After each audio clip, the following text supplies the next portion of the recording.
Okay, so after you've learned a bunch of songs, after been playing guitar or music or whatever for quite a while, you're no doubt familiar or have heard of chords 1, chords 4, and chords 5 of the major scale. Now, these are major chords, all of them are major chords, and they sound great together, whatever the order. I guarantee you, I promise you, you have heard hundreds of songs that use these chords. Now, they might bring in other chords, but they're almost a foundation of, Western music, pop music, rock music. The blues is chords 1, 4, and 5. But there's a really interesting compositional technique where you can bring in a fourth major chord and it sounds fantastic. It doesn't sound like it doesn't belong, doesn't sound out of in the wrong place or anything like that. What am I talking about? Let's look at Lights by Journey and we will find out.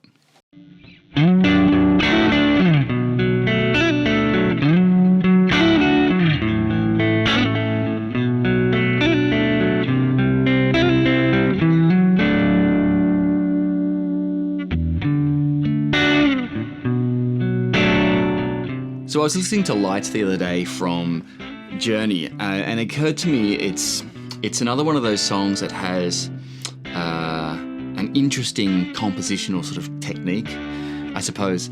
So we're going to talk about that briefly today.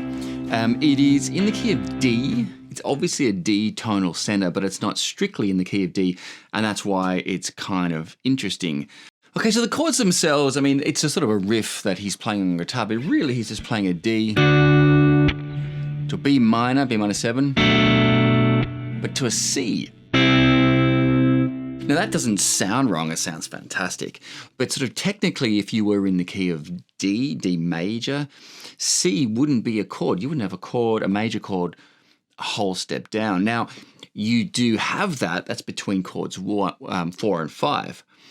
And 4 and 5, or 1, 4, and 5, you probably all know is one of the most, it's probably the most common collection of chords. 3 major chords, 1, 4, and 5, in all of, Western music. Think of the blues, 1, 4, 5, rock and roll, 1, 4, 5, right? But in this instance, it's like the tonal center is chord 5, right? Because then he's going down a whole step to the C, which would be chord 4, and then down one more B minor, which is sort of chord 3.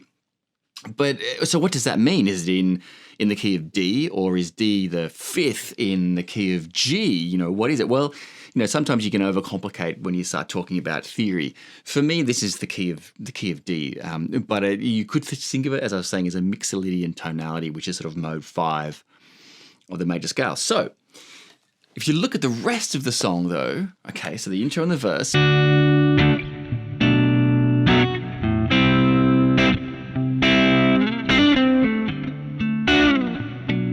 Okay, does that again, and again, and then when kind of it goes in beyond there, you've got a B minor.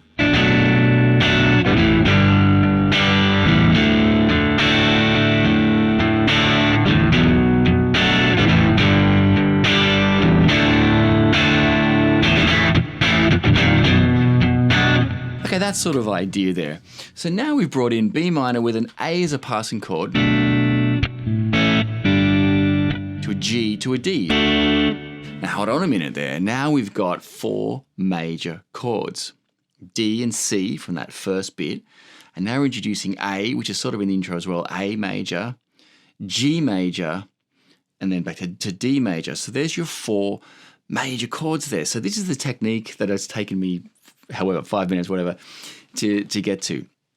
Whenever you're in a major key, think about adding a 4th major chord, because there are only technically 3 in the major scale. Add a 4th one on the flat 7. Okay, flat 7 being one whole step, 2 frets below the key that you're in. Okay, so in this case, it's D. Flat 7 is C. Now, we've already seen that, but you can continue adding the 4 and the 5, which would be a G and an A. Okay, and that's the technique I was talking about, adding that fourth one there. So when you start playing these chords, you're going to have the C note and the C sharp, because A major has a C sharp in it, okay, which is going to clash in theory against the C, but it sounds great. So 1, 4, 5, the most common chords you'll find, but add that flat 7, that fourth major chord. When you start to be aware of it, you'll see it in hundreds of songs. It's one of the most common things that you'll see beyond the traditional 1, 4, and 5, adding that major chord on a flat 7. Okay, try it today. See you next time.